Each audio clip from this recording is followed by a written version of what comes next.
Hello everyone. ఏంటి ఆకులు కనిపిస్తున్నాయి ఇక్కడ? ఆకులతో ఏంటి అమ్మాయి వచ్చింది అనుకుంటున్నారా? అందరికీ తెలిసిన గోరింటాకేనండి ఇది. ఇప్పుడు త్వరలో ఆషాఢం వస్తుంది కదండి.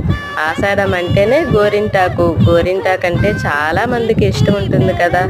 మన స్త్రీలకు ప్రత్యేకంగా చాలా ఇష్టం ఉంటుంది గోరింటాకు అంటే. ఈ ఆషాఢంలో ప్రతి ఒక్క ఆడవారి చేతిలో గోరింటాకు కనిపిస్తూనే ఉంటుంది. ఎవరి చేతులు చూసినా నిండుగా ఎర్రగా కనిపిస్తుంటాయి కదండి. మీలో ఎంతమందికి ఇష్టం గోరింటాకు అంటే? నాకైతే చాలా ఇష్టం. ప్రతి ఆషాఢంకి తప్పనిసరిగా పెట్టుకుంటాను. మా పిల్లలు కూడా పెట్టమంటుంటారు, వాళ్ళకు కూడా పెట్టాను. చూడండి ఎంత చక్కగా పెట్టుకున్నారు. మీకు విషయం తెలుసా అండి?